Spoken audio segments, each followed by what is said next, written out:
말씀 보겠습니다. 마태복음 22장 23절에서 33절까지 마태복음 22장 23절에서 33절까지 교독하시겠습니다. 제가 먼저 하겠습니다.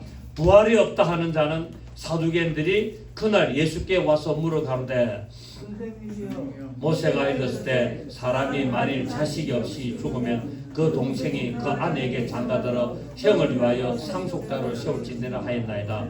우리 중에 7형제가 있었는데 마지가 장가들었다가 죽어 상속자가 없으므로 그 아내를 그 동생에게 물려주고 그 둘째와 셋째로 7째까지 그렇게 하다가 최후에 그 여자도 죽었나이다. 그런즉 그들이 다 그를 취하였으니 부활 때 7 중에 누구의 아내가 되리까? 예수께서 대답하시되 너희가 성경도 하나님의 능력도 알지 못하는 거로 오해하였도다. 부활 때는 장가도 안 해가고 시집도 안 해가고 하늘에 있는 천사들과 같으니라. 죽은 자의 부활을 논할진대 하나님이 너희에게 말씀하신 바 나는 아브라함의 하나님이요 이삭의 하나님이요 야곱의 하나님으로 하신 것을 읽어보지 못하였느냐. 하나님은 죽은 자의 하나님이 아니요 살아있는 자의 하나님이시니라 하시니 무리가 듣고 그의 가르치심에 놀라더라. 아멘. 예수 그리스도를 모함하려고 했던 이 바리새인과 헤롯 당원들이 이 로마 황제에게 세금을 바쳐야 됩니까 말아야 됩니까 라는 이것을 가지고 예수님을 시험했는데 그 계획이 실패하자 오늘 이제 본문에서는 사두개인들이 예수님을 모함하려고 덤벼들었습니다. 그때 보면은 바리새파가 있었고 사두개파가 있었고 헤롯 당원파가 있었는데 이 바리새인과 헤롯 당원들이 실패를 하니까 이제 사두개파들이 나와서 예수님을 모함을 하려고 했습니다. 그런데 이들은 세상적인 걸 가지고 예수님을 시험하려고 하는 것이 아니라 하나님의 말씀을 가지고 시험을 듭니다. 결국 예수님의 공생애를 시작하기 전에도 마귀가 예수님을 시험할 때 무엇으로 시험합니까? 하나님의 말씀을 가지고 시험합니다. 말씀을 교묘하게 살짝 바꿔가지고 그렇게 시험하거든요. 지금도 예수 믿는 사람들을 마귀가 시험하는데 무엇으로 시험합니까? 말씀으로 시험합니다. 지금도. 예수 믿지 마라 안 해요. 예수 믿으라 그래요. 교회 가지 마라 안 합니다. 교회 가라 그럽니다. 그러면서 하나님의 말씀을 가지고 교묘하게 시험을 하고 있는 것이 오늘날의 마귀의 작전인 것은 이것이 오늘날만 있었던 것이 아니라 이미 예수님 시대도 있었고 예수님 오시기 전에 이스라엘 민족들에도 있었고 계속적으로 마귀는 하나님의 자녀들 하나님의 백성들을 예수 믿는 자들을 시험하는데 하나님의 말씀을 가지고 시험을 하고 있는 것을 알 수가 있습니다. 당시에 이 유대 종교 지도자들이 총동원이 되어가지고 할 수만 있다면은 예수님을 반대하고 모함하고 죽이려고 했던 것을 보게 됩니다. 사두개인들이란 말은 이 다윗 시대의 대제사장이었던 이 사독의 후손들, 다윗 시대 때 다윗이 왕으로 있을 때 대제사장이 사독이었어요. 그래서 이 사독 후손들이 파를 만드는데 그 사두개라는 이름을 따라서 사두개파라고 만들었습니다. 그리고 이제 그들은 이 사두개파들은 영혼이 죽고 나면 없어진다. 지금 여호와의 정인들은 똑같죠. 여호와의 정인들은 영혼 멸절설. 여호와의 정인들은 사람이 죽고 나면 영혼이 사라져버린다 라고 주장을 합니다. 여호와의 정인들이. 그러니까 이 사두개파들이 바로 이 영혼 멸절설을 주장했거든요. 그래서 여호와의 정인들이 이 사두개파의 영향을 받아서 저들이 신학으로 주장을 하고 있습니다. 그래서 이때 지금 예수님 시대 때 이때 이 종교 지도자들이 누구였냐면은 사두개파들이 종교 지도자로서 대제사장을 하고 있었어요. 그래서 이들은 뭐냐면은 사람이 죽고 나면은 영혼이 없어져 버리고 천국도 없고 지옥도 없고 또 천사도 없고 오직 우리가 살아있을 동안에 하나님의 복을 주신다. 현세의 복만을 주장을 하고 인정을 하고 그렇기 때문에 하나님의 말씀에서 천국 가고 지옥 가고 이 말씀 다 빼버리고 어떻게 했냐 하면은 윤리와 도덕만을 가지고 살아가는 종교 지도자들이었습니다. 그러므로 이 사두개인들이 예수님을 시험한 이 내용은 모세 오경에 언급된 이 계대 결혼을 딱 가지고 와가지고 예수님을 시험합니다. 자, 사두개인들은 죽고 나면은 천국 갑니까 안 갑니까?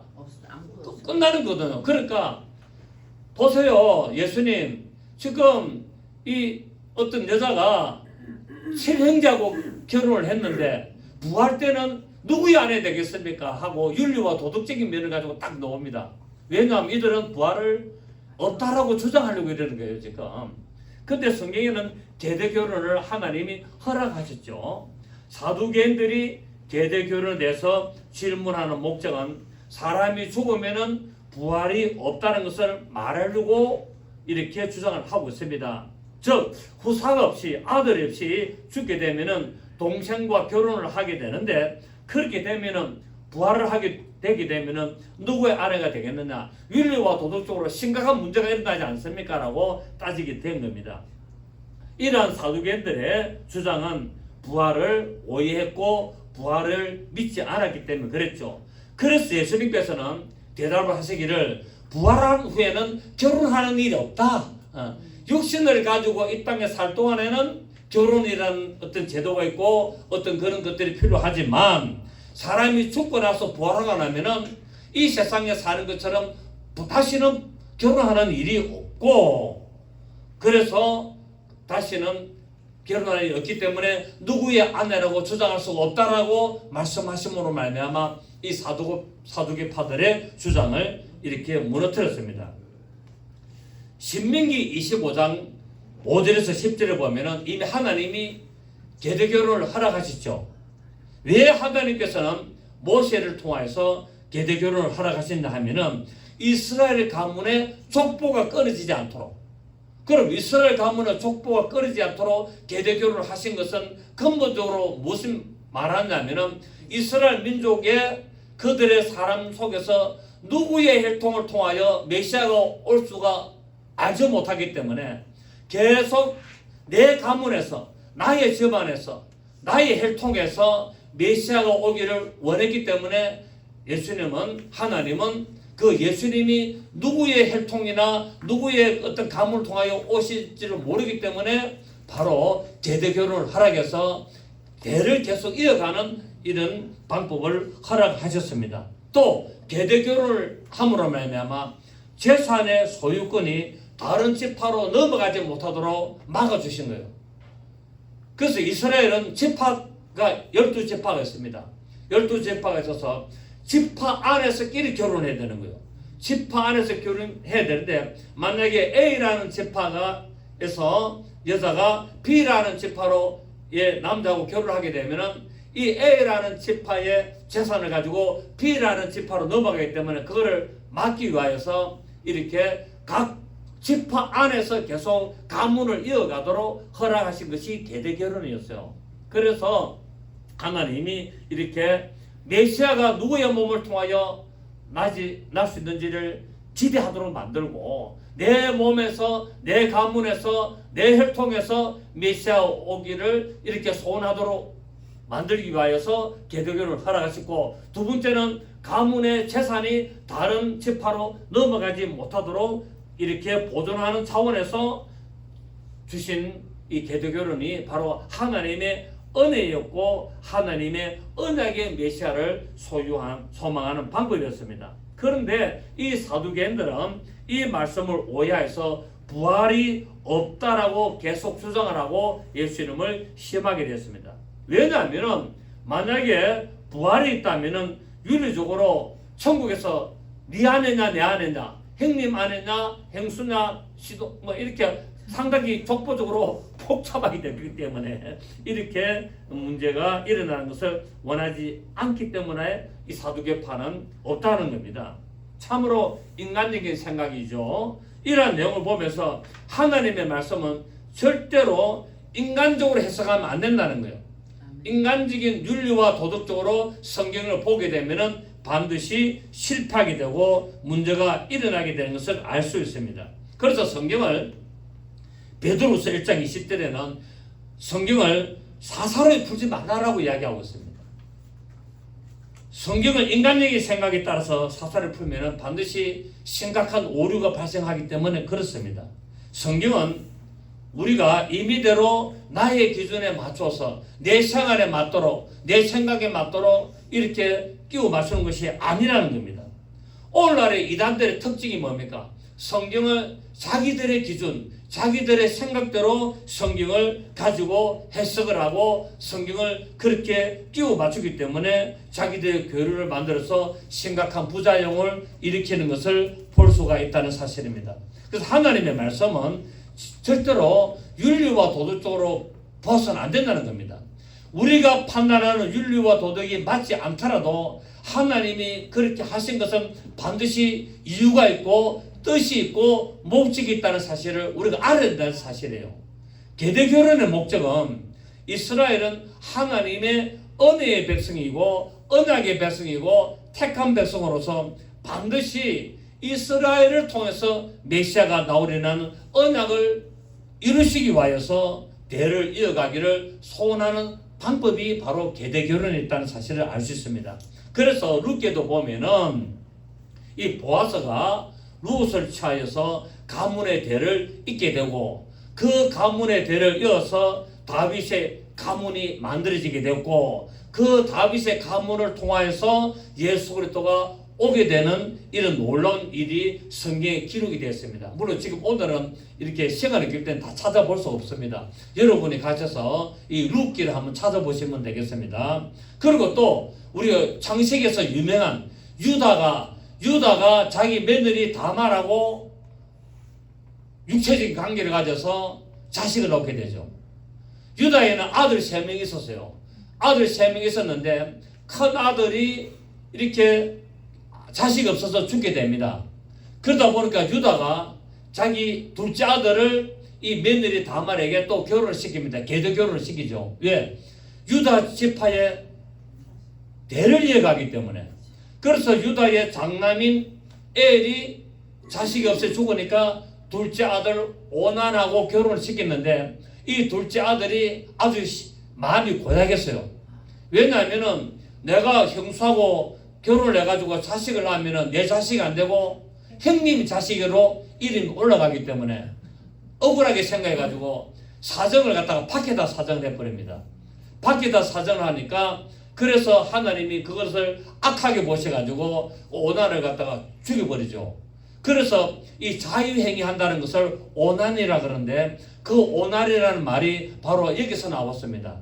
그 엘 다음에 동생 오난이라는 그 이름을 따라서 바로 몸 밖에 사정을 했기 때문에 오난이라고 해서 그것이 오늘날 자유행위의 이름이 된 겁니다. 하나님이 계대결혼을 지키지 아니하는 그 오난을 아주 악하게 보셔서 죽여버렸어요. 여러분 우리가 볼 때는 상당히 일리가 있는 이야기지만 하나님이 볼 때는 악이라는 겁니다. 왜? 대를 이어가야 되는데 왜 네가 대를 이어가지 못하도록 네가 그것을 하지 않느냐 해서 하나님이 죽여버리죠. 그것도 세 번째 아들을 결혼을 시키려고 그랬는데 가만 보니까 이 며느리가 첫째 아들도 죽고 둘째 아들도 죽고 하니까 셋째 아들까지도 잘못하면은 죽겠다 해가지고 애가 아직까지 장가갈 나이가 아직 안 됐으니까 네가 친정에 좀 가 있어라. 친정에 가 있다 보면은 이 셋째 아들이 시동생이 이제 결혼을 할 나이가 되면은 너하고 결혼을 시켜서 이렇게 후손을 보도록 하겠다라고 했습니다. 그런데 며느리가 자기 친정에 가가지고 이제 몇 년을 살면서 이 셋째 시동생이 결혼을 할 나이가 됐는데도 불구하고 시아버지가 결혼을 안 시켜주는 거예요. 그래서 이 다말이 어떻게 되냐면은 시아버지가 이렇게 양을 치러 염소를 가지고 양을 치러 오는 그 길목에 딱 기다릴 때 창류로 변장을 합니다. 창류로 변장을 해가지고 자기 시아버지 유다를 갖다가 꼬리쳐가지고 유혹을 하는 거예요. 그때 유다가 아내가 죽었을 때거든요. 아내가 죽은 지 얼마 안 돼가지고 상당히 마음이 좀 힘들고 있을 때인데 창녀가 유혹을 하니까 유다가 보고 자기 동네가 아니니까 그냥 들어간 거야. 다말한테 창균주라고 들어가가지고 아이가 놓게 됩니다.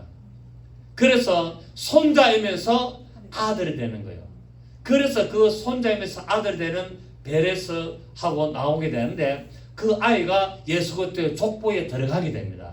이것이 바로 계대결혼이고 아주 유명한 성경 구절이거든요. 그런데 세상 사람들이 보면은 어떻게 시아버지하고 며느리하고 이럴 수가 있나? 성경은 이거 자식들에게 읽으면 안 되겠다라고 이렇게 하고 있습니다. 왜? 하나님의 뜻을 모르기 때문에. 윤리적으로, 도덕적으로 보면은 시아버지하고 며느리하고 육체적인 관계를 해가지고 자식이면서 손자인, 아들이면서 손자를 놓게 되는 희한한 족보를 만들거든요. 그래서 우리 여러분, 하나님은 우리의 아버지이면서 우리의 남편도 되십니다. 그것이 뭐냐면은 바로 롯을 보면 옵니다. 롯의 큰 딸하고 둘째 딸하고 어떻게 합니까? 술이 채가지고 육체적인 관계를 가지고 자손이 놓지 않습니까? 바로 그것이 예수님은, 하나님은 우리의 아버지이면서 우리의 남편이라는 그 족보를 갖다가 우리에게 보여주고 있는 거예요. 결국 유다와 시아버지 유다와 며느리 다말을 통해서 자식이면서 손자가 나오고 또 이 다말은 아버지이면서 남편이 되지 않습니까? 맞습니까? 다말은 시아버지 유다가 아버지이면서 또 남편이 됩니다. 이 족보를 우리에게 좀 보여주고 있는 거예요.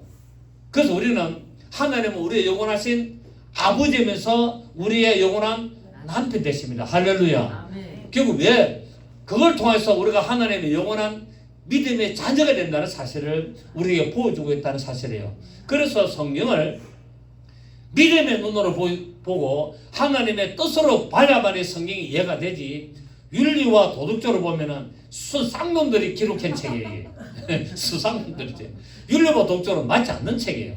그래서 오늘 우리는 이 유다와 다말이나 이런 계대교를 통해서 예수님이 말씀하시는 거예요. 그런데 사두개인들은 이것을 모르기 때문에, 부활을 인정하지 않기 때문에 이 칠형제하고 다 결혼한 이 여자가 나중에 부활해가지고, 부활이 있다면은 천국에 가지고 누구의 아내가 되겠습니까? 심각한 문제가 일어나지 않겠습니까? 라고 예수님을 비꼬고 따진 거예요. 그 예수님은 답을 주시고 있는 것을 볼 수가 있습니다. 창세기 38장 26절을 한번 짚고 넘어갑시다. 창세기 38장 26절을 보시면, 창세기 38장 26절을 보시면,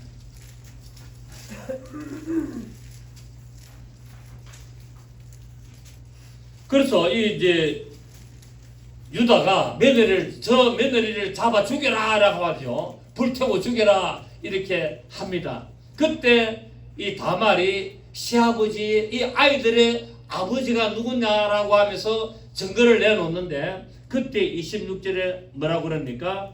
유다가 그것들을 알아보고 이르되 그는 나보다 옳도다. 자, 유다가 자기 며느리 다말 보고 뭐라 그럽니까?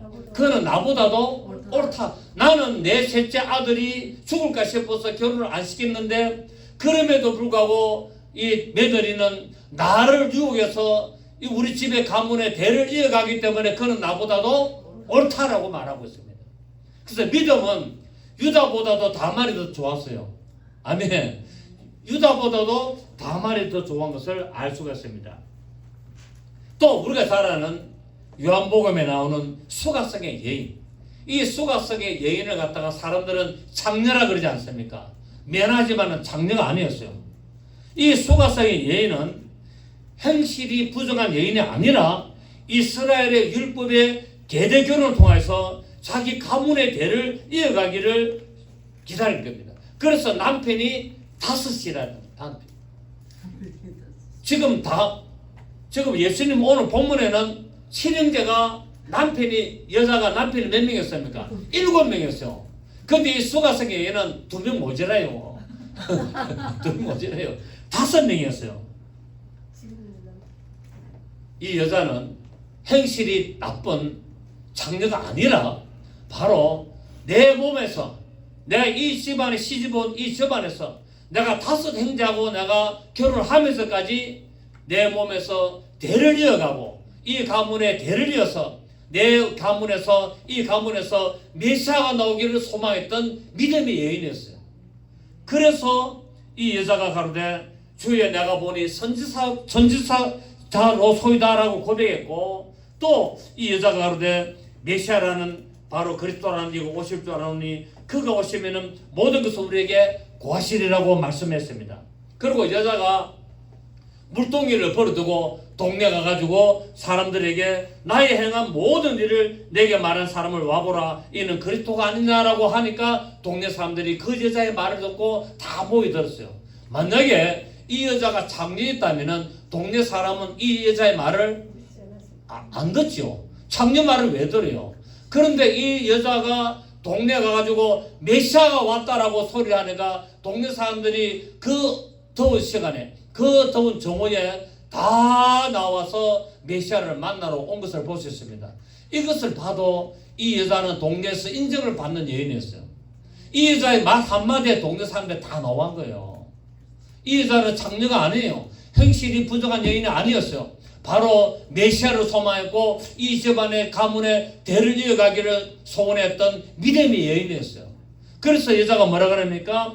나의 행한 모든 것을 다 아는 자 바로 이 사람이 메시아가 아니냐 그리스도가 아니냐 이 사람을 우리 동네 왔습니다 라고 하니까 동네 사람들이 그 한낮에 그 더운 날 시간에 나와서 이렇게 메시아를 만나게 되고 믿음을 가진 것을 볼 수가 있습니다.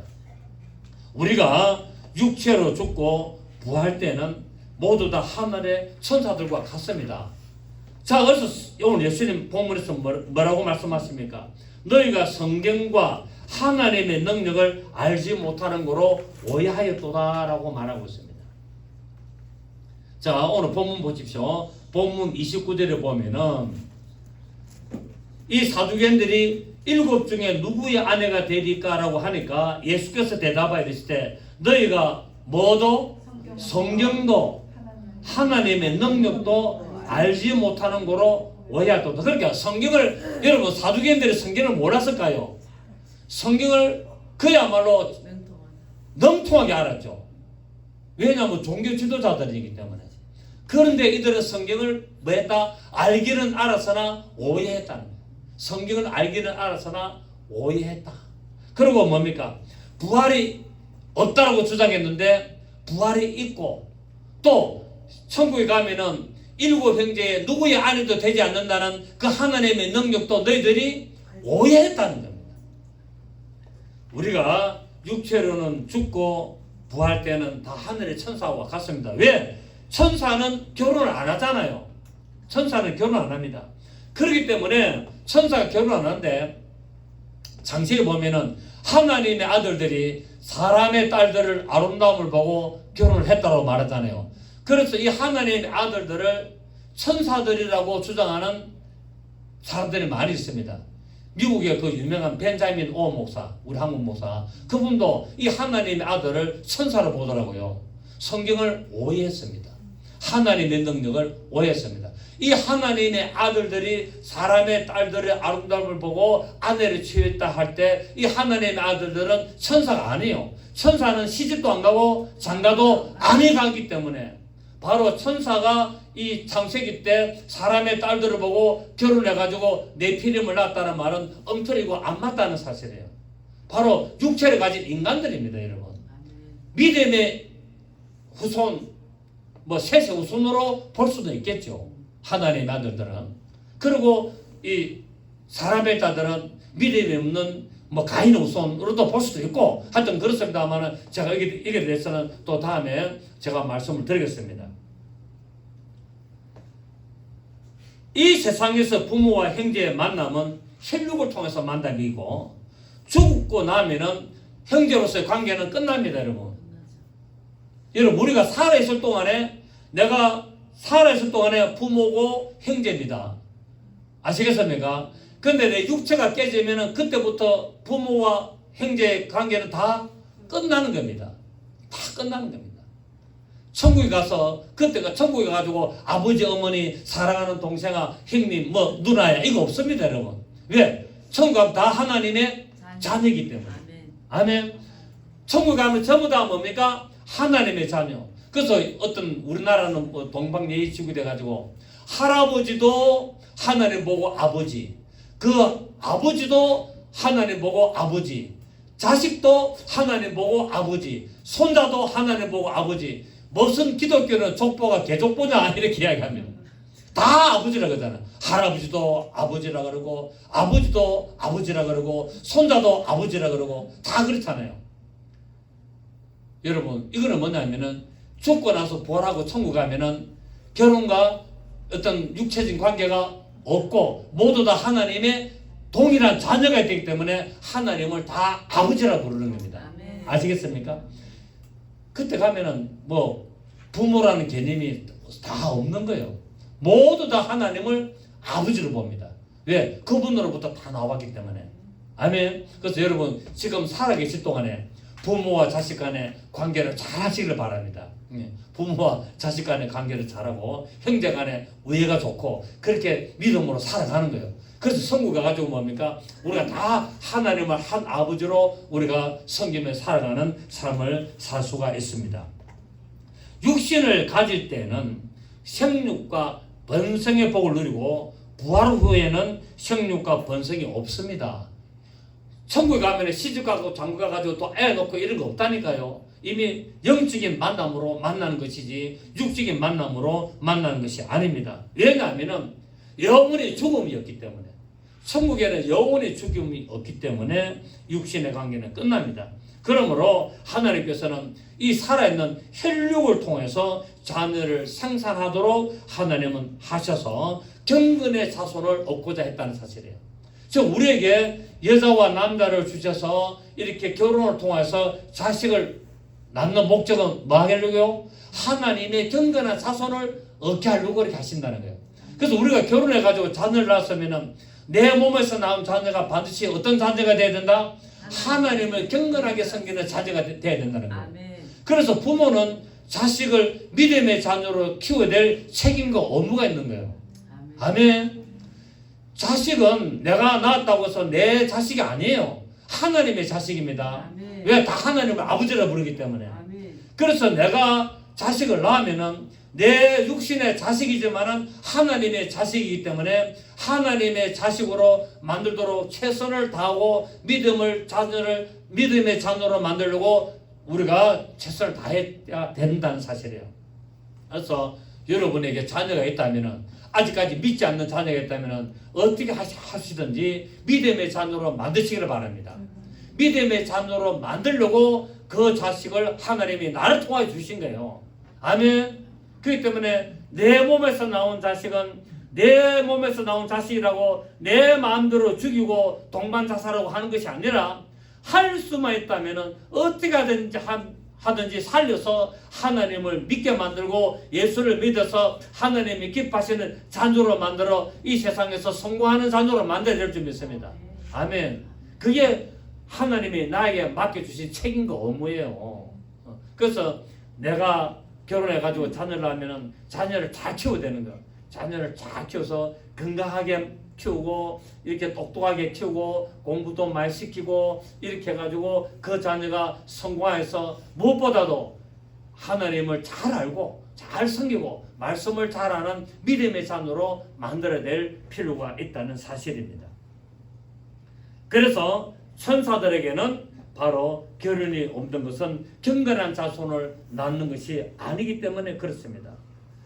여러분, 우리의 죽음 후에는 바로 결혼이 성립되지 않기 때문에 무속신앙에서 보면은 결혼하지 않고 죽은 자들을 영혼 결혼시키잖아요. 그런 거 보셨나요? 이 세상에 총각처녀로 죽으면은 어떻게 하냐면은 그들을 영혼 결혼식을 시켜줍니다. 영혼 결혼식을 10% 인형을 만들어가지고 옷을 입혀가지고 그 결혼식 시킨다고 절 시키고 막 이렇게 하잖아요. 얼마나 웃기는 이야기입니까? 죽고 나면 아무 짝에도 소용없는데 그 영혼 결혼식을 시키고 그렇게 제사를 지내고 하고 있습니다. 제사의 의미가 있습니까? 없습니까? 아무런 의미가 없습니다. 살아 계실 때 잘해야 되는 거예요. 살아 계실 때 아버지가 좋아하는 음식이 있다면 대접을 잘해드리고 용돈도 좀 잘 드리고 그렇게 잘 섬겨야지. 죽고 나서 아버지가 이 세상에 없는데 제사상에 아버지가 평소에 좋아했던 거 그 비싼 굴비 조기하고 엄청나게 비싼 거 한 상 40~50만 원 들어가 차려놓으면 뭐합니까? 먹지도 못하는 거. 안 그렇습니까 여러분? 맞습니다. 아멘. 살아계실 때 잘하세요. 아멘. 아들들아 아버지 살아계실 때 잘해라. 아버지가 살아계실 때 어머니가 살아계실 때 잘해야 되는 거예요. 또 부모는 대접만 받으면 안 돼. 그 자식들이 잘 되도록 후원해주고 도와주고 서포트 해가지고 그 자녀가 참 이 세상에서 내가 없어도 잘 살았도록 그 길을 또 만들어줘야 되는 거예요. 어디 안에서? 믿음 안에서. 왜? 똑같은 하나님을 아버지로 섬기기 때문에. 아멘. 똑같은 하나님의 자녀로서 나를 통하여 하나님이 보내셨기 때문에 그렇게 하는 겁니다. 그래서 하나님의 나라는 먹고 마시는 것이 아니요. 이 말은 먹고 마시는 것이 아니라 말은 혈육이 아니요. 오직 성령 안에서 의와 평강과 희락이라고 했습니다. 우리는 하나님의 능력을 오해해서는 안 됩니다, 여러분. 왜냐하면 하나님께서는 혈육의 몸을 벗기고 신령한 몸을 입히시기 때문에 그렇습니다. 우리가 죽게 되면은 혈육의 몸은 사라집니다. 그리고 우리는 어떤 몸을 입을까요? 신령한 몸을 입습니다. 그게 바로 휴거에 우리가 사건을 보면 알게 되죠. 에녹과 엘리야가 죽음을 맛보지 않으려고 이렇게 들림을 받았는데 바로 그것은 휴거의 상징이었고, 또 예수님이 베라산상에 나타났을 때 모세와 엘리야가 나타난 것은 예수 그리스도를 증인으로 증거로 나타난 자이기 때문에 바로 계시록에 나오는 11장의 두 증인도 바로 이처럼 모세와 엘리야의 능력을 가지고 그 모형으로 그 상징으로 그 비유로 그 예표로 나타나는 것을 알 수가 있습니다. 그래서 우리는 육의 몸으로 신고 신령한 몸으로 다시 살기 때문에 육의 몸이 있은즉 또 신령한 몸이 있게 된다는 사실을 알 수가 있습니다. 오늘 예수님께서 이 사두개인들에게 답을 줍니다. 어떤 답을 줍니까? 오늘 본문 32절, 31절 보십시오. 30절에 부활 때에는 시작 장가도 아니가고 시집도 아니가고 하늘에 있는 천사들과 같으니라. 죽은 자의 부활을 논할진대 하나님이 내게 말씀하신 바 시작 나는 아브라함의 하나님이요 이삭의 하나님이요 야곱의 하나님으로 하신 것을 읽어보지 못하였느냐. 하나님은 죽은 자의 하나님이 아니요 살아있는 자의 하나님이시니라 말씀했습니다. 자, 하나님은 죽은 자의 하나님이 아니요 살아있는 자의 하나님이라 말씀하시면서 그 내용을 아브라함과 이삭과 야곱을 들어서 말씀을 하고 있습니다. 예수님이. 자, 이때 예수님이 말씀할 때 아브라함과 이삭과 야곱이 살아 있었습니까? 죽어 있었습니까? 죽었잖아요. 육신으로는 죽었지만 그 영혼은 살아서 나무에 있다는 거예요. 그래서 하나님은 육신이 죽어서 끝나는 하나님이 아니라 하나님은 육신은 죽었지만은 신령한 몸으로 있고 낙원에서 앞으로 천국에서 영원히 살아가는 그 산자의 하나님이라는 것을 말하고 있다는 거예요. 그래서 우리 인간은 죽고 나면 끝이 아닙니다, 여러분. 죽고 나면 끝이 아니라 우리 영혼은 신령한 몸을 입는 바로 산자의 하나님, 살아계신 하나님을 영원토록 섬기며 그 이름을 찬양하는 믿음의 삶을 살 수가 있다는 사실입니다. 이것은 아브라함과 이삭과 야곱이 육신적으로는 죽었으나 부활의 하나님이시며 하나님의 언약을 지키시는 하나님께서 반드시 살아계신다는 것을 우리에게 말씀하고 있다는 사실입니다. 여기서 산자라는 히브리의 정확한 원문의 뜻은 살아서 참된 생명을 누리는 자라는 말입니다. 하나님은 어떤 자? 살아서 참된 생명을 누리도록 하시는 하나님입니다. 누리도록 하시는 하나님입니다. 그렇습니다. 부활의 신앙은, 계대 결혼은 바로 복음의 핵심입니다. 그러므로 신약이 와서 안식일을 지키는 것이 아니라 우리는 복음을 따라 부활을 날을 지키고 살아서 참된 생명을 누리는 삶을 사는 그날을 지키며 살아가는 거예요.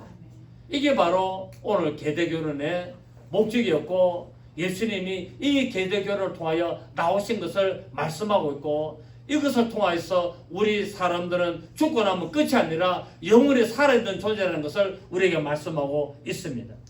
그래서 요한복음 5장 28절 29절에 무덤 속에 있는 자가 다 그의 음성을 들을 때가 오나니 선한 일을 행한 자는 생명의 부활로 악한 일을 행한 자는 심판의 부활로 나오리라고 말씀을 했습니다. 여러분, 우리가 죽고 나면은 선한 일을 행한 자는 생명의 부활로 악한 일을 행한 자는 심판의 부활로 간다라고 말씀하셨습니다.